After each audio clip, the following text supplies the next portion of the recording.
जय हिंद प्यारे साथी। मैं राजेश कुमार स्वागत करता हूं आपके अपनी यूट्यूब चैनल रोजगार सारथी में। तो दोस्त, आज की एक और न्यू क्लास प्रैक्टिस सेट की प्रैक्टिस सेट नंबर 5। आज हम लोग प्रैक्टिस सेट नंबर 5 पे आ चुके हैं। धीरे धीरे अपने लक्ष्य की ओर बढ़ते जा रहे हैं। हमारा लक्ष्य रखा है 20 प्रैक्टिस सेट यूपी पुलिस री एग्ज़ाम के लिए। 20 प्रैक्टिस सेट मतलब 20 क्वेश्चन, मतलब आपके 400 क्वेश्चंस होने वाले हैं कवर। 400 क्वेश्चंस हम लोग करेंगे और प्लस आपके 400 क्वेश्चन के अंदर ही आपके 4000 क्वेश्चंस होने वाले हैं। वो कैसे होंगे? क्योंकि मैं हर प्रश्न में 4 से 5% एक्स्ट्रा बताता हूँ, जिससे आपके 4000 के करीब प्रश्न कवर होने वाले रहेंगे दोस्त। तो उम्मीद है आप लोगों के सबसे अच्छे प्रयास रहेगा करने का इसको बेस्ट के तरीके से। मेरा प्रयास आपको ये है कि आप लोगों के लिए अच्छे से अच्छा कंटेंट दिया जाए और अच्छे से अच्छे प्रश्न आपको दिए जाएं जो पेपर में भी आ सकें। ऐसा नहीं है कि कुछ भी उठा के रख दे, गलत बात। कुछ भी रखना आपके लिए भी खतरनाक होगा, मेरे लिए भी खतरनाक होगा, क्योंकि आप लोग जब पास नहीं होगे तो एक शिक्षक की जिम्मेदारी बनती है कि आप लोगों को आगे लक्ष्य तक पहुंचाना। और जब मैं ये नहीं कर पाऊंगा तो मुझे अपने आप पे गिल्टी फील होगा। ओके, तो मैं ये चाहूँगा कि मेरे बच्चे आगे जाएं और अपना लक्ष्य प्राप्त करें, जो उनकी वर्दी का सपना है वर्दी प्राप्त करें।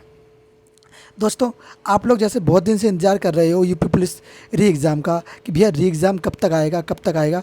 तो आपका इंतज़ार अब ख़त्म होने वाला है, क्योंकि आप लोगों ने बहुत सी खबरें सुनी होंगी, बहुत से पेपर में आप लोगों ने आर्टिकल वगैरह देखे होंगे। उन आर्टिकल में आपने को सुनने को मिल रहा है कि यूपी पुलिस री एग्ज़ाम जो है अक्टूबर नवंबर तक हो जाएंगे। तो दोस्तों, आपके पास समय ज़्यादा नहीं बचा है, लगभग 2 महीने का समय बचा हुआ है। अब 2 महीने में आपको अपना जीवन बनाना है या जीवन बिगाड़ना है, ये आपके हाथ में है। इसीलिए मैं आपसे कह रहा हूँ कि आप लोग रोज़ाना प्रैक्टिस सेट लीजिए और रोज़ाना अपनी तैयारी को बेहतर बनाने का प्रयास कीजिए। प्रैक्टिस सेट से अकेले काम नहीं चलेगा, काम आपको खुद भी घर पे करना होगा। रोज़ाना आपको खुद से मेहनत भी करनी होगी, क्योंकि हमारा काम होता है आपको चीज़ों को देना, प्रोवाइड कराना। आपका काम है चीज़ों को एक्सेप्ट करना और चीज़ों को अपनी तरफ से भी करना। तो आप लोग करेंगे अपनी तरफ से और अपने लक्ष्य को प्राप्त कर देंगे।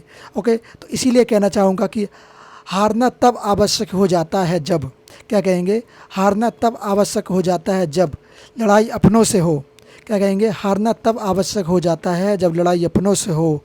जीतना तब आवश्यक हो जाता है जब लड़ाई अपने आप से हो। क्या कहेंगे कि जीतना तब आवश्यक हो जाता है जब लड़ाई अपने आप से हो। मंजिल मिले ये तो मुकद्दर की बात है। मंजिल मिले ये तो मुकद्दर की बात है, हम कोशिश ही ना करें ये तो गलत बात है। क्या कहेंगे, हम कोशिश ही ना करें ये तो गलत बात है। तो दोस्त, आप लोगों के लिए शायरी थी, मोटिवेशन था, जो भी मानो आप लोगों के लिए था। अगर इस पे चल गए भैया तो बहुत सक्सेसफुल हो जाओगे, और नहीं चले तो भैया नुकसान आपका होगा। मेरा कोई नुकसान होने वाला नहीं है, बस मेरा थोड़ा सा नुकसान होगा कि मेरे एक स्टूडेंट आगे जो जाना चाहता था, लक्ष्य था उसका, बस वो लक्ष्य पे नहीं पहुंच पाया। तो मैं यही चाहूँगा मेरे सारे स्टूडेंट जो है अपने लक्ष्य की ओर जाएं। तो चलिए दोस्तों, इसी उम्मीद के साथ बढ़ते अपने प्रश्न नंबर 1 की ओर। आपसे एक काम क्या है कि like, share, subscribe and bell icon को जरूर दबा दीजिएगा। और फिर बढ़ते हैं अपने क्वेश्चन नंबर 1 की ओर। हम लोग कर रहे हैं यूपी पुलिस री एग्ज़ाम 2024। आपका री एग्ज़ाम अक्टूबर टू नवंबर तक संभावना है क्लियरली हो ही जाएगा। तो तैयारी को और अच्छे से करने के लिए जुड़ जाइए प्रैक्टिस सेट के साथ। चलिए दोस्त, प्रैक्टिस सेट नंबर अपना 5 होने वाला है आज का। और आज का प्रैक्टिस सेट नंबर 5 का पहला प्रश्न आपकी स्क्रीन के सामने। पहला प्रश्न क्या कहता है, कौन सा अंतर्जनित बल एक उदाहरण है। क्या कहेगा, कौन सा अंतर्जनित बल का एक उदाहरण है। तो बताओ भैया, कौन सा वो अंतर्जनित बल है जो लगता है जिससे उन चीज़ों का निर्माण हो जाता है। तो बताओ कौन सा वो अंतर्जनित बल है, अंदरूनी बल है। तो आप बोलोगे भैया ऑप्शन अपने पास जो है वो हैं, कौन से ऑप्शन हैं। आप कहेंगे ऑप्शन नंबर ए समुद्र की लहर, ऑप्शन नंबर बी हिमांद, या फिर बोलेंगे ऑप्शन नंबर सी पर्वतों का निर्माण। क्या ये अंतर्जनित बल का उदाहरण है, पर्वतों का निर्माण। या फिर बोलेंगे पवन, क्या बोलेंगे, पवन। तो बताओ अंतर्जनित बल का उदाहरण क्या है। अंतर्जनित बल का उदाहरण मतलब कि अंदर से जो चीज़ों का निर्माण होता हो। तो आप लोग कहेंगे भैया अंतर्जनित बल का उदाहरण जो है वो रहेगा पर्वतों का निर्माण। अब पर्वतों का निर्माण अंतर्जनित बल का उदाहरण कैसे हो जाता है। आपने देखा होगा कि भारत और अन्य देशों के बीच जब आप देखा होगा क्या बोलते हैं कि ये जो हिमालय पर्वत है उसका निर्माण कैसे हुआ है। तो आप लोगों ने सुना होगा जब 2 प्लेटें टकराई, उन प्लेटों को टकराने से जब वो एक दूसरे से टकराई तो उनका बल लगा, और बल के कारण क्या हुआ हुआ एक पहाड़ का निर्माण हो गया, पर्वत का निर्माण हो गया। उस पर्वत को हम लोग जानते हैं हिमालय पर्वत के नाम से। और भी इसी प्रकार के बहुत सारे पर्वत बने हैं। तो आप लोग समझ सकते हैं कि पर्वतों का निर्माण इसी बल के कारण होता है। क्या कहते हैं इस बल को? आप कहेंगे भैया अंतर्जनित बल। याद रहेगा? बोलेंगे हाँ भैया याद रहेगा, क्लियरली फिट हो चुका है हमारे सबकॉन्शियस माइंड में। किसमें? माइंड में। चलिए दोस्त, अब हम लोग आ जाते हैं प्रश्न नंबर 2 की ओर। प्रश्न नंबर 2 क्या कहता है? भारत में पहली बार संपूर्ण जनगणना कब कराई गई?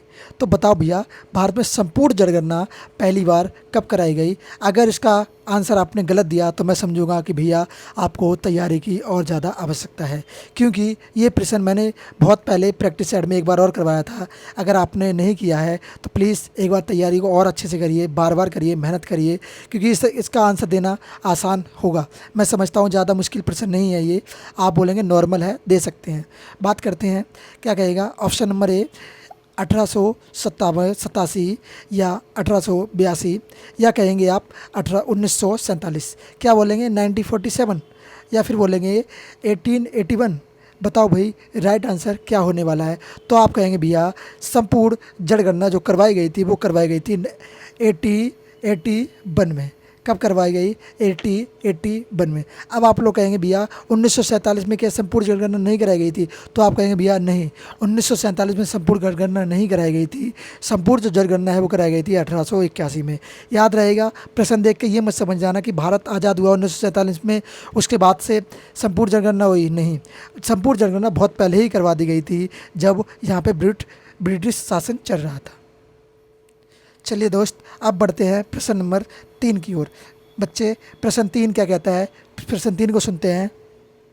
प्रश्न 3 आपके लिए बहुत इंपॉर्टेंट हो जाता है और बड़ा प्रश्न है। इसमें मैं आपको 6 से 7 क्वेश्चन और करवाने वाला हूँ, एक्स्ट्रा क्वेश्चन, तो ध्यान से सुनिएगा चीज़ों को। क्या कहेंगे? ई कृष्ण अय्यर, क्या बोलेंगे? ई कृष्ण अय्यर का संबंध किस नृत्य शैली से है? क्या बोलेंगे? ई कृष्ण अय्यर का संबंध किस नृत्य शैली से है? तो आप बोलेंगे भैया किस नृत्य शैली से है? ये नृत्य गलत लिखा है, वैसे नृत्य सही है पर नृत्य गलत लिख गया है, नृत्य होना चाहिए था। कोई बात नहीं, आप लोग सही कर लीजिए उसको। क्या कहेंगे? भारत रत्न क्या बोलेंगे? किस शैली से संबंध रखते हैं? तो बोलेंगे भरतनाट्यम से, या ओडिसी से, या बोलेंगे कथक से, या फिर बोलेंगे कुचिपुड़ी से। क्या बोलेंगे? कुचिपुड़ी नहीं, कुचिपुड़ी। किसको याद करने के लिए हम क्या कह सकते हैं? कुचिपुड़ी। क्या बोलेंगे? कुचिपुड़ी। और इसका नाम ही कुचिपुड़ी पड़ता है। अगर आप बात करें कि कुचिपुड़ी कहाँ का नृत्य है, तो आप कहेंगे भैया कुचिपुड़ी तो आंध्र प्रदेश का नृत्य है। याद करेंगे इन सब नृत्यों को अच्छे से। चलिए वो दोस्त, सबसे पहले बात करते हैं इसका आंसर की बात। तो आंसर हमारा जो राइट होने वाला है वो रहेगा ऑप्शन नंबर ए। क्या कहेंगे? ऑप्शन नंबर ए भरतनाट्यम राइट आंसर है। ई कृष्ण अय्यर, ई कृष्ण अय्यर इस शैली से संबंध रखते हैं, भरतनाट्यम शैली से संबंध रखते हैं। अब थोड़े कुछ प्रश्न शुरू होते हैं ई कृष्ण अय्यर से, कर लेते हैं उनको भी यहीं पे। पहला प्रश्न क्या बनता है? कुल शास्त्रीय नृत्य। बात करें भैया कि कुल शास्त्रीय नृत्यों की संख्या कितनी है, तो आप लोग कहेंगे भैया कुल शास्त्रीय नृत्य जो हैं उनकी संख्या होने वाली है कितनी? 08। कितनी संख्या रहेगी? आप कहेंगे भैया कुल शास्त्रीय नृत्यों की संख्या 8 है। अब भैया उन 8 में से 4 तो आपको यहाँ पे दिख गए हैं, उन चारों को अब हम एक लाइन वाइज जान लेते हैं। बात करें भरतनाट्यम की, तो भरतनाट्यम कहाँ का शास्त्रीय नृत्य है? तो आप कहेंगे भरतनाट्यम जो होता है तमिलनाडु में। क्या बोलेंगे आप लोग? तमिलनाडु में होता है। बात करें मोहिनी अट्टम की, क्या कहेंगे? मोहिनी अट्टम भी इसी के अंदर आ जाता है। कौन सा नृत्य आता है? बोलेंगे मोहिनी अट्टम। अगर बात करें भैया मोहिनी अट्टम की, तो ये हो जाता है केरल का। क्या कहेंगे भैया? आप कहेंगे मोहिनी अट्टम जो नृत्य है वो केरल में किया जाता है। ओके। बात करें कथक के मामले में, तो कथक कहाँ से किया जाता है? तो कथक आप कहेंगे कथक है हमारा उत्तर प्रदेश का, जहाँ के बारे में लोग तैयारी कर रहे हैं, जिस एग्ज़ाम की तैयारी कर रहे हैं उसी एग्ज़ाम में ये कथक पूछा जा सकता है। ओके, पूछा जा सकता है। तो आप लोगों को याद रखना है कथक कहाँ का नृत्य है, तो आप कहेंगे यूपी का है। ये 8 शास्त्रीय नृत्य में शामिल होता है। बात करें ओडिसी की, तो ओडिसी की जो बात होती है तो ओडिसी नृत्य कहाँ पर किया जाता है? आप कहेंगे ओडिसी नृत्य उड़ीसा में ही किया जाता है। कहाँ पर किया जाता है? आप कहेंगे भैया ओडिसी जो नृत्य है ओडिसी नृत्य उड़ीसा में ही किया जाता है। ओडिसी नृत्य के बाद हम लोग बात करते हैं मणिपुरी नृत्य की। कौन सा नृत्य आ जाता है? एक आता है मणिपुरी। क्या बोलेंगे? आप कहेंगे भैया मणिपुरी। मणिपुरी। अब इसके नाम से ही आप लोगों को समझ में आ रहा होगा, मणिपुरी भी मणिपुर में ही किया जाता है, मणिपुरी मणिपुर में ही किया जाता है। अब बात करते हैं कुचिपुड़ी की। तो कुचिपुड़ी हम लोगों ने बता दिया था कहाँ पर किया जाता है, आंध्र प्रदेश में। कुचिपुड़ी को याद करने का तरीका क्या है कि एक घर में बहू थी और बहू की सास थी अंधी। तो सास ने क्या कहा, सास थी अंधी, सास ने बहू से कहा कि कुचिपुड़ी क्यों लाई। क्या बोलेंगे, अंधी सास ने सब बहू से क्या कहा कि कुच्ची पूड़ी क्यों लाई। कुच्ची पूड़ी मतलब कच्ची पूड़ी क्यों लाई, देखा नहीं अंधी है क्या। क्या कहा, अंधी है क्या। तो बहू ने क्या कहा सास से कि अंधी है क्या, देखा नहीं तूने कच्ची है। तो सास ने कहा मैं तो वैसे ही अंधी हूँ। तो क्या कहेंगे, याद करने का तरीका क्या है कि कुच्ची पूड़ी आंध्र प्रदेश, कुच्ची पूड़ी आंध्र प्रदेश। याद रहेगा दोस्त, बोलेंगे हाँ भैया याद रहेगा, नो डाउट। अब बात करते हैं अपने 7वें नंबर की। तो 7वें नंबर पे आप कहेंगे सत्रिया। सत्रिया जो नृत्य है, सत्रिय नृत्य शैली कहाँ की है। तो आप कहेंगे भैया सत्रिय से कुछ कुछ याद आता है, सत्रिय से कुछ कुछ याद आता है, आसाम की बात आप लोग कर रहे हैं। कहाँ की बात कर रहे हैं, आप कहेंगे भैया कुछ कुछ याद आ रहा है कि हम लोग आसाम की बात कर रहे हैं। कहाँ की बात कर रहे हैं, आसाम की। अब 8वें नंबर पे जो अपना नृत्य आता है उसको हम कहते हैं कथकली। क्या बोलेंगे, कथकली। तो भैया कथकली जो है कहाँ का शास्त्रीय नृत्य है। तो आप कहेंगे भैया कथकली हमारा केरल का शास्त्रीय नृत्य हो गया। अगर बात करें हमने कुल कितने केरल शास्त्रीय नृत्य जाने, तो शास्त्रीय नृत्य हमने जाने 8। उनमें से 2 ऐसे शास्त्रीय नृत्य हैं जो एक ही जगह पे किए जाते हैं। उनमें से 2 ऐसे शास्त्रीय नृत्य हैं जो एक ही जगह किए जाते हैं। एक तो मोहिनीअट्टम, दूसरा कथकली। आप कहेंगे भैया एक मोहिनीअट्टम, दूसरा कथकली। याद रहेगा, बोला भैया हाँ याद रहेगा, नो डाउट।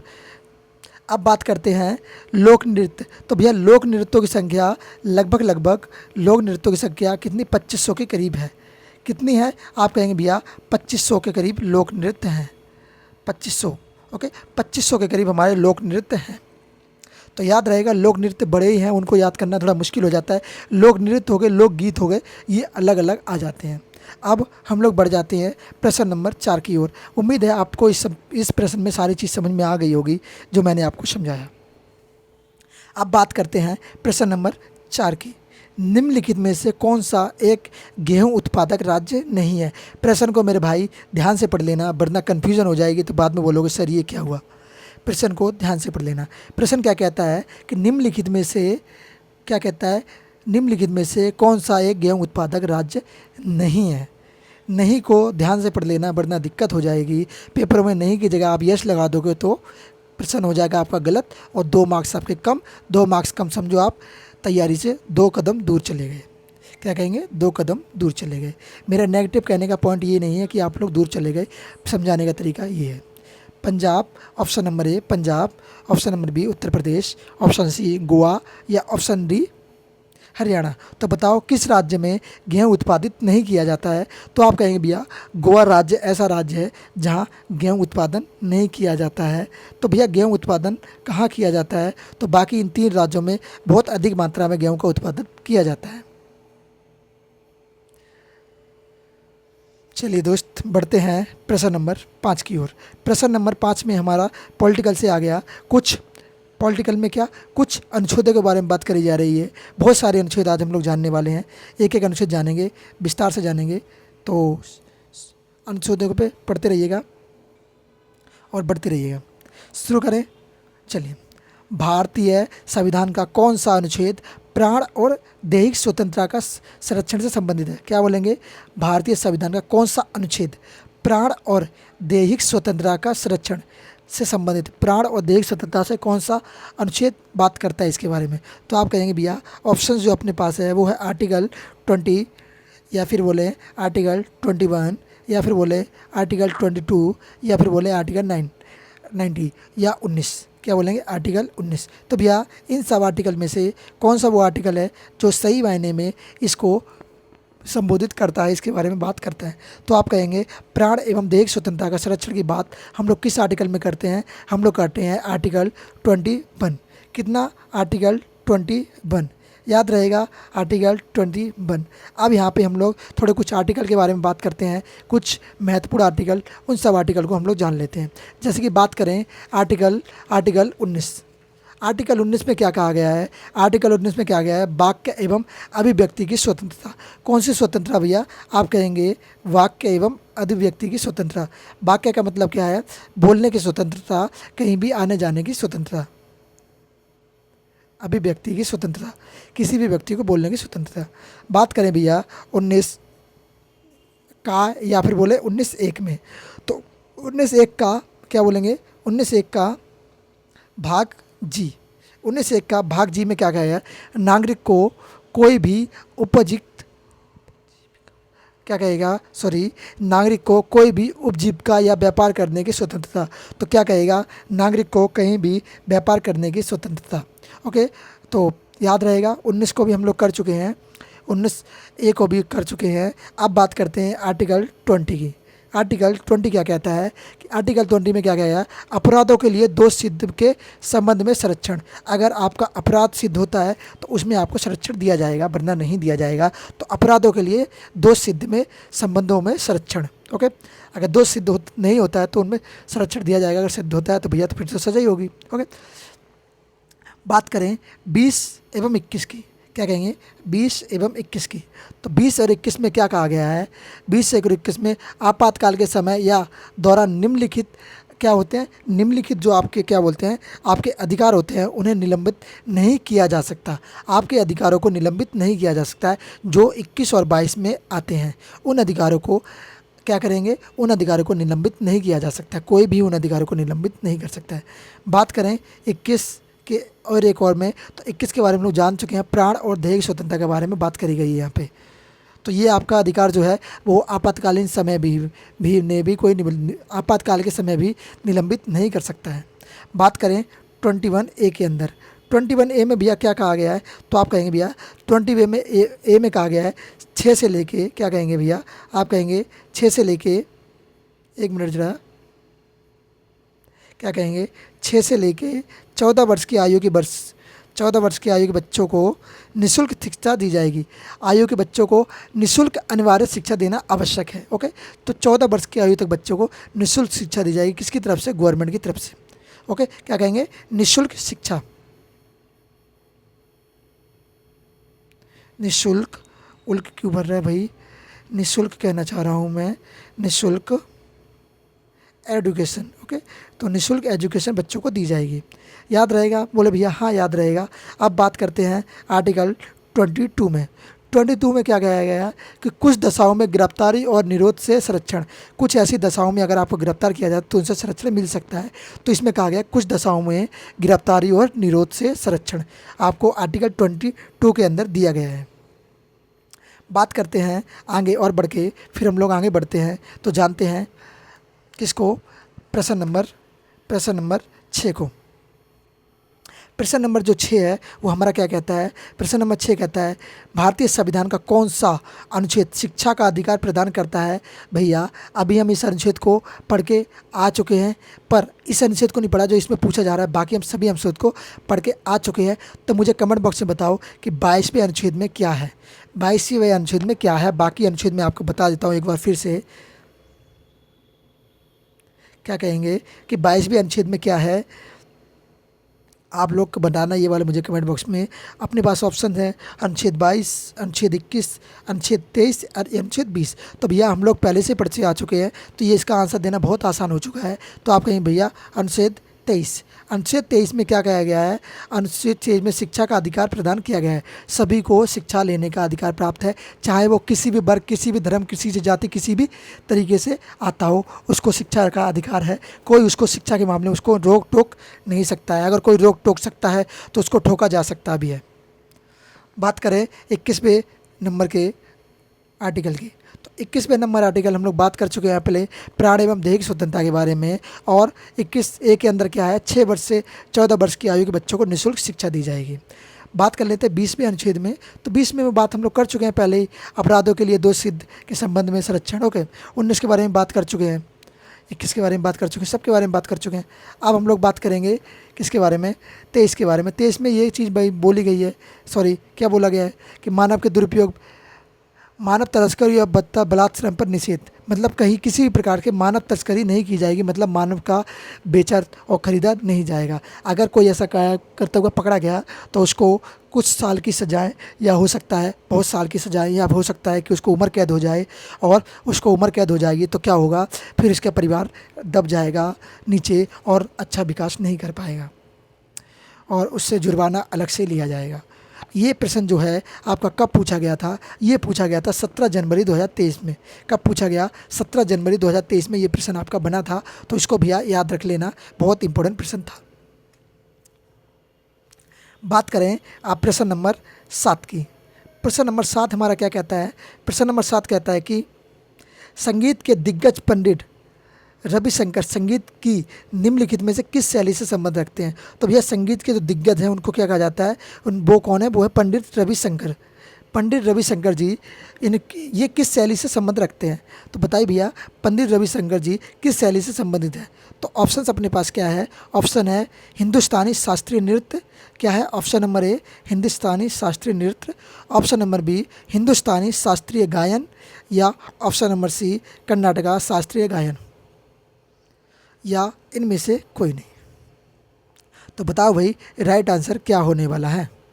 तो आप कहेंगे भैया इसका जो राइट आंसर है वो हो जाएगा हिंदुस्तानी शास्त्रीय वाद्यायन। क्या बोलेंगे, हिंदुस्तानी शास्त्रीय वाद्यायन से संबंधित कौन रखता है, तो आप कहेंगे पंडित रविशंकर जी, जो कि संगीत के दिग्गज रहे हैं। आप थोड़ी इनके बारे में एक दो चीज़ें जान लेते हैं। जानना क्या है, जैसे कि बोलें अगर बात करें हिंदुस्तानी शास्त्रीय नृत्य से संबंधित कौन व्यक्ति है, तो आप कहेंगे ऑप्शन नंबर जो बी का हमारा ऑप्शन था वो हो जाएगा हिंदुस्तानी शास्त्रीय नृत्य गायन से संबंधित कौन है, तो आप कहेंगे पंडित भीमसेन जोशी। कौन बोलेंगे, भीमसेन जोशी, भीमसेन जोशी जी। याद रहेगा भैया, बोलेंगे भैया नो डाउट याद रहेगा। अगर बात बोले कर्नाटका शास्त्रीय गायन से संबंध कौन रखता है, तो आप बोलेंगे भैया कर्नाटका शास्त्रीय गायन से संबंध रखते हैं MS सुब्बलक्ष्मी। क्या बोलेंगे, MS सुब्बलक्ष्मी। क्या बोलेंगे, MS सुब्बलक्ष्मी। इनको भारत रत्न कब दिया गया, तो आप कहेंगे इनको भारत रत्न दिया गया था। क्या इनको भारत रत्न मिला, हाँ भैया भारत रत्न मिला इनको। कब मिला, तो आप कहेंगे 1998 में, 1998 में पहली बार ये संगीत के क्षेत्र में इनको दिया गया, संगीतकारों को दिया गया। ओके वो दोस्त, अगर बात करें भीमसेन जोशी की हम लोग बात कर चुके हैं, उनको भी क्या दिया गया था, आप कहेंगे 2008 में नॉर्थ इंडिया में दिया गया भारत रत्न। ओके दोस्त, ये नॉर्थ इंडिया से संबंध रखते थे। अब थोड़ी बात करते हैं पंडित रवि शंकर के बारे में। क्या बोलेंगे, पंडित रविशंकर जी के बारे में। अगर बात करें ये इन्हें कौन कौन सा अवार्ड दिया गया है, तो आप बोलेंगे क्या इन्हें ग्रैम श्रेम मिला है, तो आप बोलेंगे इन्हें ग्रैमी अवार्ड से सम्मानित किया गया है। तो इन्हें ग्रैमी अवार्ड से कब सम्मानित किया गया है, तो आप कहेंगे पहली बार 1967 में 1967 में इन्हें ग्रामी अवार्ड से सम्मानित किया गया है। क्या बोलेंगे, बेस्ट मीट्स ईस्ट। क्या कहा गया, बेस्ट मीट्स ईट्स कहा गया। उस समय एल्बम इनकी थी, उसके लिए इन्हें सम्मानित किया गया, क्योंकि उस समय बेस्ट मीट्स ईट्स बहुत ज़्यादा चल रही थी। अगर बात करें इन्हें कुल कितने मिले हैं, तो आप कहेंगे कुल 4+1, ओके, और 14 अलग से। कुल कितने हैं, कुल कहेंगे आप 4+1+14। अब यह 4+1 14+ का मतलब क्या है, तो जान लेते हैं। जैसे कि 4 तो इनको मिले ग्रैम श्रेम, ये कब कब मिले, 4 मिले इनको लगातार मिले, ग्रैम श्रेम नहीं बोलेंगे, अलग अलग पद पे मिले। जैसे कि पहले 1967 मिला, उसके बाद 1967 में ही कौन सा मिला, पद्म विभूषण मिला इनको। फिर उसके बाद 1981 में मिला, कौन सा मिला, तो आप कहेंगे भैया 1981 में पद्म विभूषण। और पद्म भूषण कब मिला, तो आप कहेंगे 1967 में। फिर बात करें 1990 में कौन सा अवार्ड मिला इन्हें, तो आप कहेंगे भारत रत्न इन्हें 1990 में मिला है। तो याद रहेगा भाई, बोलेंगे हाँ भैया याद रहेगा, कोई डाउट नहीं है, हर समय याद रहेगा। चलिए बात करते हैं आगे, और कुछ चीज़ रहेगी इनके बारे में। अगर बात करें ये कौन से घराने से संबंध रखते हैं। अब घराने से ये मत समझना कि कौन से घर से संबंध रखते हैं, नहीं भाई, संगीत में भी एक घराना होता है जिसको हम कहते हैं संगीत घराना।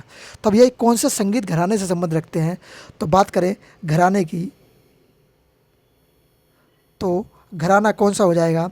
तो आप कहेंगे बनारस घराना। अगर पेपर में प्रश्न आ जाए तो मेरे शेर शेरनी आंसर देने के लिए रेडी रहोगे? बोला हाँ भैया रेडी रहेंगे। आप लोग कहेंगे भैया always be are ready for the giving the answer. क्या कहेंगे? For giving the answer. मेरी भाई इंग्लिश बड़ी खतरनाक है, नहीं समझ में आएगी, जितनी समझ में आ रही है उतनी समझ लो। इन्होंने संगीत नाटक अकेडमी से इन्हें घराना कहाँ गया गया? यहाँ इनके यहाँ संगीत नाटक अकेडमी थी। वो कब थी? आप बोलेंगे 1962 में। 1962 में संगीत नाटक अकेडमी। याद रहेगा? बोले भैया याद रहेगा, नो डाउट। अब बढ़ जाते हैं प्रश्न नंबर 8 की ओर। प्रश्न अभी बहुत सारे हैं, अभी इंतजार करो, आराम से बैठो, भगने की जरूरत नहीं है, आराम से पढ़ो, सारी चीज़ों को विस्तार से पढ़ो, लगे रहोगे तुम लोग। मैं समझ सकता हूँ कि आप लोग लास्ट तक डट गया ना भाई साहब, समझ लो कि वो बहुत अच्छा कर जाएगा। लास्ट में अपना स्कोर जरूर बताना भाई सब लोगों को। बात करें मणिपुरी शास्त्रीय नृत्य के मर्दाना पहलू को किसके रूप में जाना जाता है? अगर बात करें मणिपुरी शास्त्रीय नृत्य के मर्दाना पहलू को किसके रूप में जाना जाता है, तो बताइए मर्दाना पहलू को किसके रूप में जाना जाता है? तो ऑप्शंस क्या है अपने पास? माईवा, ऑप्शन चोलमा, ऑप्शन सी रस, या फिर पैराग। तो बताइए भैया इनमें से कौन सा ऑप्शन सही होने वाला है? तो आप कहेंगे भैया हमारा ऑप्शन लगा दीजिए आप, ऑप्शन नंबर बी। क्या कहेंगे? आप कहेंगे भैया option number B is the right answer, लगा दीजिएगा। ऑप्शन को लॉक कर दिया जाए भाई, चलो लॉक कर देते हैं, ऑप्शन को लॉक कर दिया। अब यहाँ पे इस ऑप्शन से संबंधित कुछ बातें जान लेते हैं। जैसे कि बात करें ये मणिपुरी नृत्य, अगर बात करें कुछ नृत्य हुए हैं जैसे कि तांडव। तांडव कौन करता है मणिपुर में? तो तांडव की बात करें, तांडव करता है पुरुष। क्या करेंगे? तांडव जो नृत्य होता है वो कौन करता है? तांडव नृत्य करते हैं पुरुष लोग। अगर बात करें तांडव नृत्य पुरुष लोग करते हैं तो लारसा कौन करता है? लास्ट था, सॉरी, ये कौन करता है? ये कहेंगे ये स्त्री करती हैं। और पुरुष कौन सा नृत्य करते हैं? तो आप कहेंगे तांडव। तांडव करते हैं पुरुष और लास्था करती हैं स्त्रियां। बात करें मणिपुरी, तो मणिपुरी में क्या हुआ? राधा कृष्ण प्रेम पर आधारित कुछ नृत्य हैं, जैसे कि वैष्णव संप्रदाय के लोग करते हैं इसको। बात करें मणिपुरी नृत्य का भाग, इसको लाई हरोबा कहा जाता है। एक मणिपुर में एक नृत्य का भाग है जिसको हम कहते हैं लाई हरोबा। याद रहेगा भैया कि मणिपुर में एक नृत्य होता है जिसको हम लोग कहते हैं लाई हरोबा। याद रहेगा दोस्त? बोलेंगे भैया याद रहेगा, नो डाउट।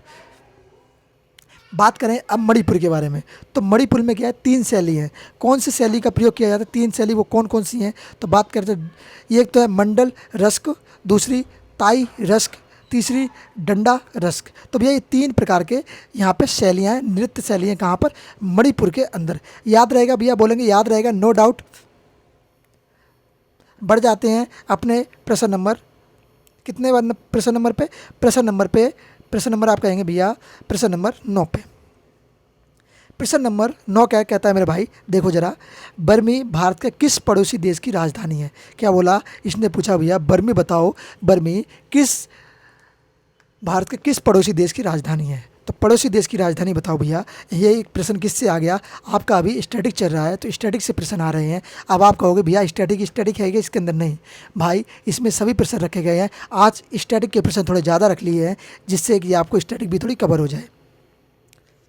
इसको आप अगर लेना चाहो तो MTS की और GD के लिए भी ले सकते हो, कोई दिक्कत नहीं है, क्योंकि यहाँ में प्रश्न आगे पीछे हो सकते हैं। हाँ, स्पेशली बना तो इसको मैंने किसके लिए बनाया? यूपी पुलिस के लिए बनाया, पर आप लेना चाहो तो उसके लिए भी ले सकते हो। बात करें अगर इसमें ऑप्शंस क्या है? क्या नेपाल की राजधानी है? क्या बोलेंगे? राज्य भाषा है। बर्मी भारत के किस पड़ोसी देश की राज्य भाषा है? तो बोलेंगे क्या नेपाल की है? ऑप्शन बी क्या भूटान की है? ऑप्शन सी क्या तिब्बत की है?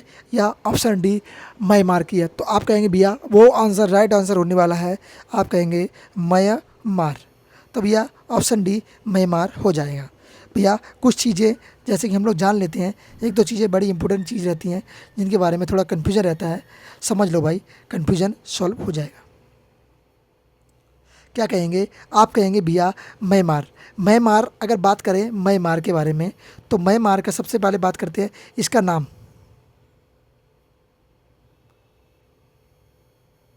क्या बात करेंगे? म्यांमार का ओल्ड नाम जाने तो क्या था? ओल्ड नाम ही म्यांमार का वर्मा था। बर्मा म्यांमार का ओल्ड नाम था। बात करें ये कब भारत शासन अधिनियम के तहत आया, तो आप कहेंगे भारत शासन अधिनियम कब, 1935। 1935। बात करें इसका गठन कब किया गया, तो गठन किया गया 1937 में। 1937 में इसका गठन कर दिया गया था। ओके दोस्त, याद रहेगा म्यांमार का गठन कब हुआ, आप बोलेंगे 1937 में। अगर बात करें कुछ और देशों के बारे में जिनकी भाषा के बारे में, कि कुछ और देशों में कौन सी भाषा प्रयोग की जाती है, तो बात करें अफ़गानिस्तान के बारे में। अफ़गानिस्तान में आप कहेंगे यहाँ पे कौन सी, एक तो दर्री, क्या कहेंगे भैया, दर्री, पश्तो। अगर बात करें दर्री और पश्तो, तो ये भाषा कहाँ की है, तो आप कहेंगे भैया दर्री और पश्तो जो भाषा है वो कहाँ की है, आप कहेंगे अफ़गानिस्तान की। बात करें मेरे बालक भूटान की, भूट की नहीं, भूटान की, तो क्या कहेंगे भैया, भूटान में कौन सी, दज गोखा, क्या बोलेंगे, दज गोखा। दज गोखा कहाँ पर प्रयोग की जाती है, आप कहेंगे भैया भूटान में। बात करें इंडोनेशिया की, तो इंडोनेशिया में कौन सी भाषा का प्रयोग किया जाता है, तो आप कहेंगे मालया या फिर भाषा। तो ये भैया ऐसी ऐसी भाषाओं का प्रयोग किया जाता है। हाँ भैया, ऐसे ऐसे शब्द मिलेंगे आपको जो आप कहेंगे भैया ऐसा कभी हुआ है कि नहीं हुआ है। बात करें ब्रुनोड, तो यहाँ पे क्या है, यहाँ पे भी इसकी भाषा मालया है। और कहाँ की भाषा है मालया, तो आप कहेंगे भैया इंडोनेशिया की है। बात करें ताजिकिस्तान की, तो ताजिकिस्तान में कौन सी भाषा का प्रयोग किया जाता है, तो आप कहेंगे भैया ताजिकिस्तान में जो भाषा का प्रयोग किया जाता है उसको कहते हैं तजिक। क्या बोले, तजिक। ताजिकिस्तान से तजिक याद रहेगा। एक और भाषा का प्रयोग करते हैं हम लोग नहीं करते, वो लोग करते हैं। कौन करता है, इजरायली व्यक्ति जो भाषा का प्रयोग करते हैं, इसको क्या कहते हैं, इजरायली भाषा क्या है, तो आप कहेंगे हिब्रू। इजरायली भाषा क्या है, तो आप कहेंगे इजरायली जो भाषा है वो है हिब्रू। हिब्रू लोग इजरायली लोग हिब्रू भाषा का प्रयोग करते हैं। बात करें कंबोडिया की, तो कंबोडिया में कौन सी भाषा का प्रयोग किया जाता है, कंबोडिया में, तो आप कहेंगे भैया कंबोडिया में खामेर भाषा का प्रयोग किया जाता है। खामेर है, ये रा है, आ नहीं है, खामेर। ओके। मालदीव की बात करें तो दिभोई, केन्या की बात करें तो सिबहली, और चीन की बात करें तो मदारिन, जो कि सबसे पुरानी भाषा है, सबसे ज़्यादा बोली जाने वाली भाषा है। कौन सी भाषा, आप बोलेंगे मदारिन। चीन की भाषा क्या कहेंगे, मदारिन। तो भैया ये जो मदारिन है कहाँ पर प्रयोग की जाती है, आप बोलेंगे चीन में, और सबसे ज़्यादा पूरी दुनिया में प्रयोग की जाने वाली भाषा है। सबसे अधिक पूरी दुनिया में प्रयोग की जाती है। ये इंपॉर्टेंट है भाई, याद कर लेना, पेपर में बहुत बार इसका प्रश्न बना है और हो सकता है इस बार प्रश्न इसका बन सके, तो याद में ज़रूर रखना, इसको भूल मत जाना मेरे दोस्त। नहीं कहोगे कि सर गलती हो गई, याद नहीं किया, तो याद कर लो भाई। अब बात करते हैं साओ जाओ त्यौहार। क्या बोलेंगे, साओ जाओ त्यौहार मुख्य रूप से निम्नलिखित में से किस भारतीय राज्य में कैथोलिक ईसाइयों द्वारा मनाया जाता है। किन ईसाइयों द्वारा मनाया जाता है, तो आप कहेंगे भैया कैथोलिक ईसाइयों द्वारा मनाया जाता है। कौन सा त्यौहार, आप कहेंगे भैया साओ जाओ। Option A Manipur, option B Assam, option C Goa, option D Nagaland. तो आप कहेंगे भैया जो बात आ रही है, तो सबसे बात आती है कि गोवा में सबसे ज़्यादा संख्या किसकी है, तो आप कहेंगे गोवा में जो सबसे ज़्यादा संख्या है वो है ईसाइयों की संख्या, और ईसाइयों में भी कौन, कैथोलिक ईसाई। तो ये कहाँ पर मनाया जाता है, आप कहेंगे गोवा में मनाया जाता है। बात करें गोवा में और कौन कौन से त्यौहार मनाए जाते हैं, तो आप बोलेंगे सान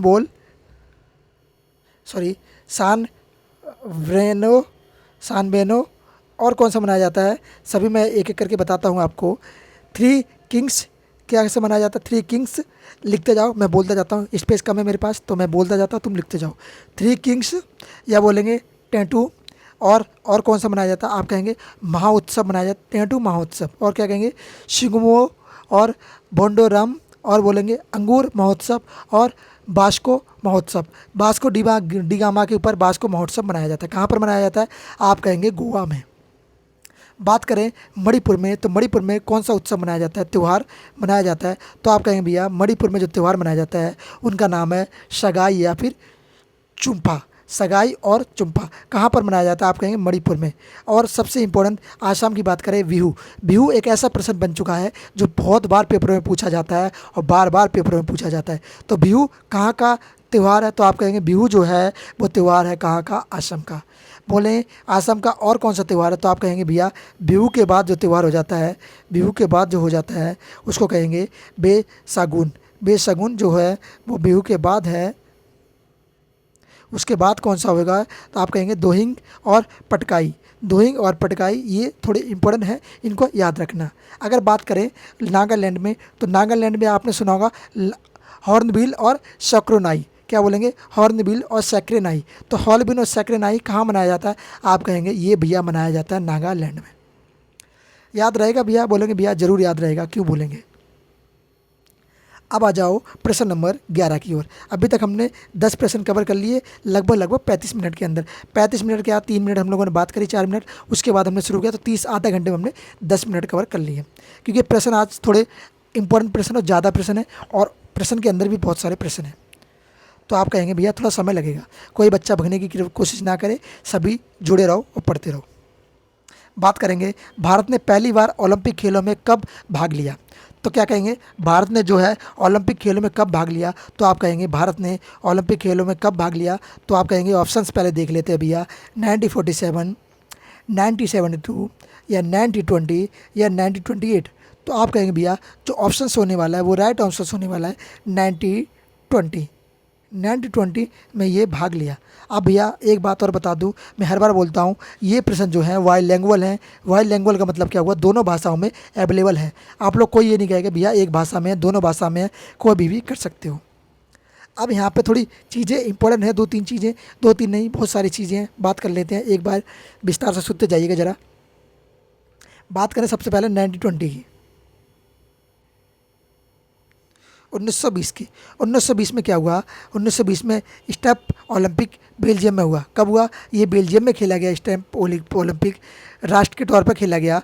5 स्थल थे इसमें। ध्वजवाहक कौन था? तो आप कहेंगे ध्वजवाहक था पूर्मा बनर्जी। याद रहेगा ध्वजवाहक कौन था? तो आप कहेंगे पूर्मा बनर्जी।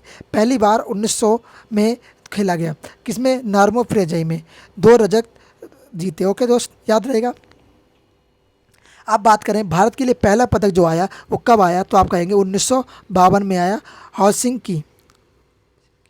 किसके द्वारा आया? तो आप कहेंगे हेलसिंकी के द्वारा। हेलसिंकी में हुआ, सॉरी कहाँ हुआ ये मैच? तो आप कहेंगे हेलसिंकी क्यों हुआ? किसने जीता? किसमें आया? आप बोलेंगे KB जादवन। किसमें कांस्य पदक जीता इन्होंने? किसमें जीता? आप कहेंगे कुश्ती में जीता। क्या जीता? कुश्ती में जीता। कुश्ती में कौन सा पदक? आप कहेंगे भैया कांस्य पदक जीता। बात करें भारत के लिए पहला सिल्वर, ये तो पहला क्या हो गया था? पहला कांस्य था। आप बोलेंगे पहला सिल्वर, फर्स्ट सिल्वर। तो भारत का पहला सिल्वर कब आया, जिसको रजत पदक कहते हैं व्यक्तिगत तौर पे? अगर बात करें 2004 में, कब आया? आप कहेंगे भैया 2004 में। इसी किसने लिया? ये राज्यवर्धन सिंह। कौन है ये? राज्यवर्धन सिंह है, राठौर है। इसने किस में लाया ये? इन्होंने लिया शूटिंग में। किस में लिया? शूटिंग में लिया इन्होंने। आप कहेंगे भैया शूटिंग में? हाँ भैया शूटिंग में इन्होंने ये पदक जीता था। याद रहेगा? बोले भैया हाँ याद रहेगा। अब बात करते हैं दोस्त भारत के लिए पहला व्यक्तिगत गोल्ड, किसके बारे में? गोल्ड, जिसको सबका इंतजार रहता है गोल्ड का। तो भैया गोल्ड कब आया? तो बोलेंगे अभिनव बिंद्रा। भैया कब लिया इन्होंने? ये कहेंगे, आप कहेंगे 2004 में। 2004 में किसने लिया? अभिनव बिंद्रा ने। ओके दोस्त, ये कहाँ हुए थे? तो आप कहेंगे भैया ये हुए थे बीजिंग में। कहाँ पर हुए? आप कहेंगे बीजिंग में। किसने लिया? अभिनव बिंद्रा ने। ओके दोस्त, कब हुआ? 2008 में। 2008 में हुआ। किस क्षेत्र में लिया भैया? तो आप कहेंगे क्षेत्र जो होने वाला है, क्षेत्र रहेगा शूटिंग के क्षेत्र में। कौन से क्षेत्र में? शूटिंग के क्षेत्र में। ओके दोस्त, याद रहेगा। बात करें शीतकालीन ओलंपिक में भारत ने भाग कब लिया? तो शीतकालीन ओलंपिक में भारत ने भाग जो लिया वो कब लिया? आप कहेंगे 1964, 1964 में। 1964 में भाग इसमें लिया भारत ने। याद रहेगा भैया? बोलेंगे भैया हाँ भैया याद रहेगा। अब बढ़ जाते हैं हम लोग अपने प्रश्न नंबर 12 की ओर। प्रश्न नंबर 12 सभी बच्चों के लिए इंपॉर्टेंट है, याद कर लेना जरूरी रहेगा। बात करते हैं, प्रश्न थोड़ा बड़ा है तो भैया आप भी पढ़ो, मैं भी पढ़ता हूँ। आप पढ़ोगे तो चीज़ें समझ में और आएंगी। क्या पढ़ना शुरू करेंगे? निम्नलिखित में से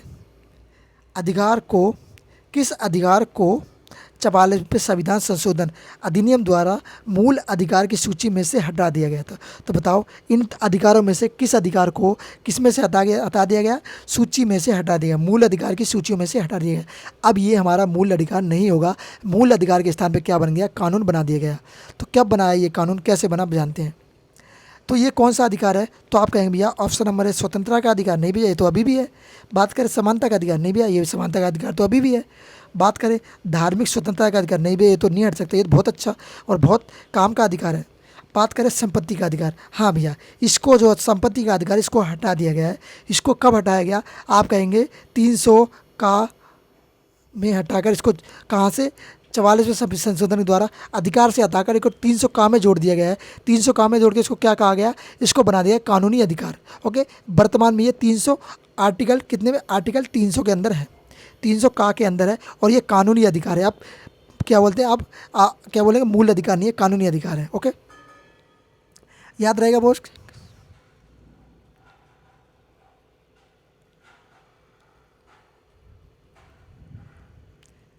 चलिए दोस्त, बात करते हैं। अगर बात करें स्वतंत्रता का अधिकार, तो ये कितने से कितने तक का है? तो आप कहेंगे कितने से कितने में है आर्टिकल? तो स्वतंत्रता का जो अधिकार है वो कब से कब तक में है? तो आप कहेंगे 19 से 22 में है। 19 से लेके 22 तक के उसमें है। किस में? आप बोलेंगे आर्टिकल में। 19 से लेके 22 आर्टिकल के अंदर है क्या? स्वतंत्रता का अधिकार। बात करें समानता का अधिकार, तो आप कहेंगे कितने से कितने तक है? तो आप कहेंगे समानता का जो अधिकार है वो है 14 से लेके 18 तक, 14 से 18 तक। बात करें धार्मिक स्वतंत्रता का अधिकार, तो 25 से 28 तक। इतने में इन सब के बारे में बात करी गई है। स्वतंत्रता का अधिकार 19 से 22, समानता का अधिकार 14 से 18, धार्मिक स्वतंत्रता का अधिकार 25 से 28। याद रहेगा भैया? बोलेंगे भैया जरूर याद रहेगा। अब भैया बढ़ जाते हैं प्रश्न नंबर 13 की ओर। 12 हो चुके हैं, 13वें प्रश्न पे हम लोग चल रहे हैं। 13 प्रश्न क्या कहता है?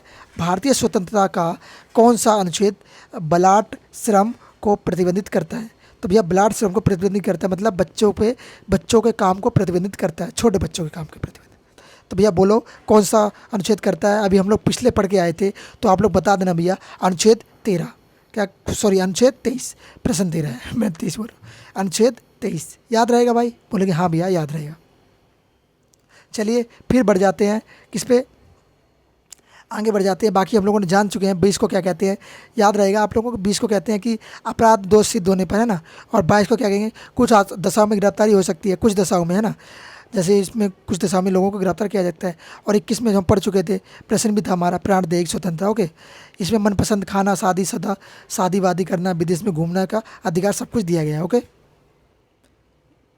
24 में क्या है? 24 के बारे में बात कर ले थोड़ी। 24 में क्या है? 24 में 14 वर्ष के कम बच्चों का काम करवाने का नियोजन प्रतिषेध किया गया है। मतलब 14 वर्ष से आयु के कम बच्चे उनको काम नहीं करवाया जाएगा। 23 के अंदर भी दिया गया, 24 के अंदर भी इसको ही दिया गया। अब बात करते हैं प्रश्न नंबर 14 की। भैया प्रश्न नंबर 14 किससे लग रहा है आपको? आपको लग रहा है हिस्ट्री से। तो भैया हिस्ट्री का ही प्रश्न है, प्रश्न नंबर 14। याद रहेगा मेरे शेरों? बता दोगे ना जो हिस्ट्री पढ़ते हो मुझसे? क्या कहेंगे भैया? बता देंगे। क्या कहेंगे? मौर्य वंश का अंतिम सम्राट कौन है? तो बताओ भैया मौर्य वंश का जो है अंतिम सम्राट कौन है? तो आप कहेंगे जालोक। क्या जालोक है? क्या कहेंगे? या अवंती वर्मन कहेंगे, या आप कहेंगे नंदी वर्मन कहेंगे, या कहेंगे बृहदत्त। तो आप कहेंगे भैया इस वंश का जो अंतिम शासक है उसका नाम कह दो आप कह दो बृहदत्त। चलो भैया बृहदत्त कह दिया। ओके, बृहदत्त मौर्य वंश का अंतिम शासक है। अगर बात करें मौर्य वंश की शुरुआत तो कब से कब तक चला? 322 से लेके 185 तक, 185 तक इस वंश की शुरुआत होती है। चंद्रगुप्त मौर्य कब आता है इस वंश में शुरुआत करता है? तो आप कहेंगे 322 से लेकर 298 तक, 298 तक ये रहता है चंद्रगुप्त। फिर उसके बाद चंद्रगुप्त का पुत्र बिंदुसार आता है। बिंदुसार उसके बाद शासन करता है, गद्दी पर रहता है। फिर उसके बाद आता है अशोक महान, जिसको हम अशोक महान कहते हैं। अशोक महान किसका पुत्र था? आप कहेंगे अशोक महान बिंदुसार का पुत्र था। अशोक महान का शासनकाल कब से कब तक रहा है? 269 से लेके 232, क्या कह रहे हैं, 232 BC तक रहा है। बात करें मौर्य वंश के संस्थापक चंद्रगुप्त मौर्य, चंद्रगुप्त का मौर्य बिंदुसार, बिंदुसार का पुत्र अशोक। याद रहेगा अशोक किसका पुत्र है? आप कहेंगे अशोक भैया बिंदुसार का पुत्र है। अब थोड़ी बात कर लेते हैं इन वंशों को क्रम वाइज। अगर बात करें मगध पर कितने वंशों ने शासन किया, तो आप कहेंगे मगध कहाँ कहाँ पे स्थित था, तो आप कहेंगे मगध यूपी बिहार वाले एरिया में जो स्थित था उसमें। अगर बात करें कितने वंशों ने शासन किया है, तो आप कहेंगे 4 वंशों ने शासन किया है। शुरुआत किस वंश से होती है, इसका ट्रिक है जानने की। ट्रिक क्या है, हसना मना है। हसना मना है से क्या है, एस से हर्यक वंश, और एच से हर्यक वंश, एस से शिशुनाग वंश, क्या कहेंगे शिशुनाग वंश। बात करें एन से नंद वंश, और जो भी वंश हम लोग पढ़ रहे थे एम से मौर्य वंश। बात करें इन वंशों के शासकों के बारे में, तो शासकों के बारे में बात करेंगे। हर्यक वंश का शासक कौन रहा है, आप कहेंगे बिंबिसार। बात करें शिशुनाग वंश का शासक कौन रहा है, तो आप कहेंगे शिशुनाग वंश का शासक रहा है शिशुनाग। बात करें नंद वंश का शासक, तो आप कहेंगे महापद्म नंद। महापद्म नंद के बाद उसका पुत्र आता है घनानंद, और घनानंद को हराने के बाद गद्दी पर आ जाता है मौर्य वंश। फिर बात करें मौर्य वंश के संस्थापक, तो आप कहेंगे चंद्रगुप्त मौर्य। यहाँ तक ये चीज़ें थी किसके बारे में, मौर्य वंश के बारे में। प्रश्न नंबर 15। प्रश्न नंबर 15 क्या कहता है भाई, प्रश्न नंबर 15 कहता है निम्नलिखित में से मेवाड़ के महाराणा थे और उन्हें संगीत राज नामक पुस्तक की रचना की थी। तो संगीत राज नामक पुस्तक रचना किसने करी है, तो आप बता देंगे भैया, क्या बोलेंगे, आप कहेंगे वो व्यक्ति कौन है। पहले ऑप्शन देख लेते हैं, क्या वो महाराणा सांगा है, नहीं भैया ये तो नहीं हो सकते। क्या भैया वो महाराणा प्रताप है, नहीं भैया ये तो नहीं हो सकते। क्या भैया वो महाराणा उदय सिंह है, नहीं भैया ये भी नहीं है। तो भैया वो कौन है, तो भैया बोलेंगे आप लोग कहेंगे महाराणा कुंभ। भैया ये व्यक्ति हैं महाराणा कुंभ। क्या है महाराणा कुंभ के बारे में बातें, चलिए जानते हैं बातों के बारे में। यहाँ पे मैंने स्पेस इसलिए खाली छोड़ा है कि आप लोग को यहाँ से थोड़ा समझा सकूँ चीज़ों के बारे में। बात करते हैं महाराणा के बारे में, तो महाराणा कुंभ के बारे में, इनका शासनकाल कब से कब तक रहा है, 1433 से लेके 1468 तक। ये हम लोग किस समय की बात कर रहे हैं, ये हम लोग बात कर रहे हैं दिल्ली सल्तनत के समय पे। बात करें इनका उपनाम महाराणा कुंभकर्ण था, और वंश किस वंश से था, ये सिसोदिया वंश से संबंध रखते थे। किस वंश से संबंध रखते थे, सिसोदिया वंश से संबंध रखते थे। अगर बात करें इनका निर्माण कार्य, तो इन्होंने निर्माण क्या करवाया, इन्होंने करवाया विजय स्तंभ। कितना फीट का है विजय स्तंभ, तो आप कहेंगे भैया ऊंचाई इसकी बात करें तो ऊंचाई है 37.19 मीटर। अगर फीट में बात करें तो फीट में क्या है 122 फीट। कितनी है भैया, 162 फीट इसकी ऊंचाई होने वाली है। और क्या किया भैया, और इन्होंने क्या किया, और देख लेते हैं। जैसे कि बात करें कुलगढ़ का किला सेकंड लंबी दीवार, इसमें जो बनवाया है कुलगढ़ का किला, उसकी सेकंड लंबी दीवार इन्होंने ही बनवाया था। बात करें विजय स्तंभ का उपनाम जो इन्होंने ही लिखवाया, जिसको हम कहते हैं भारतीय मूल कला का विश्वकोश। क्या कहेंगे, भारतीय मूल कला का विश्वकोश, या फिर बोलेंगे हिंदू देवी देवताओं का अजय घर, क्या बोले, अजय घर। यहाँ से बात क्लियर हो जाती है। अब हम लोग बढ़ जाते हैं प्रश्न नंबर 16 की ओर। प्रश्न नंबर 16 क्या कहता है, भारत के योजना आयोग को, क्या कहेंगे, भारत के योजना आयोग को, ये भार हो गया है, यहाँ पे भारत कर लो। भारत के योजना आयोग को डैश में नीति आयोग द्वारा प्रतिस्थापित किया गया था। योजना आयोग था, उसको कब योजना आयोग से हटा के नीति आयोग बनाया गया, तो आप बताओ भैया योजना आयोग से कब प्रतिस्थापित करके नीति आयोग का निर्माण किया गया। तो आप कहेंगे option number A 2016, option number B 2018, option C 2017 या ऑप्शन डी 2015। तो आप कहेंगे जब मोदी गवर्नमेंट का स्थापना हुआ, क्या बोलेंगे, बीजेपी गवर्नमेंट जब सत्ता में आई, तो सत्ता में आने के बाद उसके 1 वर्ष बाद इन्होंने योजना आयोग को हटाकर नीति आयोग का निर्माण कर दिया।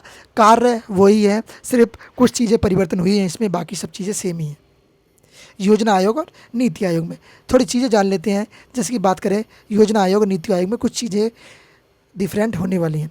बात करें नीति आयोग का नाम क्या है, तो आप कहेंगे national institution for transforming India. इसका शॉर्ट फॉर्म हम लोग याद कर लेना, क्या बोलेंगे, नीति आयोग। तो भैया नीति आयोग का फुल फॉर्म क्या रहेगी, इसकी फुल फॉर्म रहेगी national institution for transforming India. बात करें इसकी स्थापना, तो 1 जनवरी 2015 को इसकी स्थापना होती है राष्ट्रीय भारत परिवर्तन संस्थान ने। ओके, कहाँ पर हुआ, इसका राष्ट्रीय भारत परिवर्तन संस्थान। ओके, हेड क्वार्टर इसका बात करें तो इसको कहते हैं, ये कहाँ पर है, दिल्ली में है।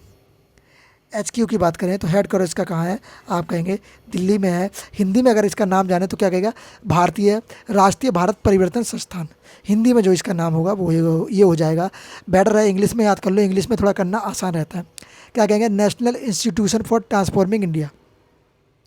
बात करें भाई योजना आयोग के बारे में, तो योजना आयोग इसकी स्थापना कब करी गई थी, आप कहेंगे योजना आयोग की स्थापना 15 मार्च 1950 को करी गई थी। और योजना आयोग को रद्द कब कर दिया गया, स्थापना की बात करें तो स्थापना कब करी गई थी योजना आयोग की, तो आप कहेंगे 15 मार्च 1950। अगर बात करें रद्द कब का गया, तो रद्द किया गया इसको 17 अगस्त 2014 को 2014 को इसको समाप्त कर दिया गया दोस्त। याद रहेगा, बोलेंगे भैया याद रहेगा, हर समय याद रहेगा, माइंड में बसा पड़ा है। और चीज़ें क्या है इसके बारे में थोड़ी और बातें कर लेते हैं। चलिए बातें करते हैं आज की इसके अध्यक्ष उपाध्यक्ष के बारे में। अगर बात करें नीति आयोग का अध्यक्ष कौन होता है, तो आप कहेंगे नीति आयोग के अध्यक्ष होते हैं, कौन होते हैं, आप कहेंगे PM। ओके, तो वर्तमान PM कौन है, PM है नरेंद्र मोदी। तो जो भी PM रहेगा वो नीति आयोग का अध्यक्ष रहेगा। बात करें नीति आयोग के प्रथम CEO, तो आप कहेंगे नीति आयोग के प्रथम CEO थे सुधीश खुल्लर। को बोलेंगे सुधीश खुल्लर। सुधीश खुल्लर जो थे प्रथम CEO थे। वर्तमान CEO कौन है, तो VR सुब्रमण्यम है। अभी ये परिवर्तन होया, बताओ आप लोग कि वर्तमान कौन से हैं। नीति आयोग के प्रथम उपाध्यक्ष कौन है, तो आप बोलेंगे अरविंद पनगड़िया। वर्तमान शिव कुमार बेरी। ओके, शिव कुमार बेरी इसके वर्तमान अध्यक्ष हैं। बात हो गई एक क्लियर, वर्तमान अध्यक्ष वर्तमान CEO के बारे में याद रहेगा दोस्त। एक बार क्लियरिटी करो कि वर्तमान CEO कौन है। अब आ जाते हैं प्रश्न नंबर 17 की ओर। प्रश्न नंबर 17 क्या कहता है, निम्नलिखित में से कौन सा शिखर झारखंड का सबसे ऊंचा शिखर है। तो बताओ भैया निम्नलिखित में से कौन सा शिखर झारखंड में सबसे ऊंचा शिखर है। तो आप कहेंगे A गिरनार, B अन्नाईमुड़ी, C कंगटो या D पार्सनाथ। तो आप कहेंगे भैया उस सबसे जो ऊंचा शिखर है जो कि झारखंड में है उसका नाम है पार्सनाथ। पार्सनाथ छोटे नागपुर की सबसे ऊंची चोटी है। नागपुर का नाम छोटा है पर ऊंची चोटी है। क्या बोलेंगे, नागपुर का नाम छोटा है पर ऊंची चोटी है। और क्या बोलेंगे, ऊंची चोटी है, सबसे ऊंची चोटी यहीं पे है।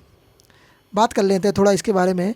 जैसे कि बात करें नंदा देवी, अगर बात करें नंदा देवी कितनी ऊंची है, तो आप कहेंगे भैया नंदा देवी जो है उसकी ऊंचाई कितनी है, तो आप कहेंगे 7,816 किलोमीटर।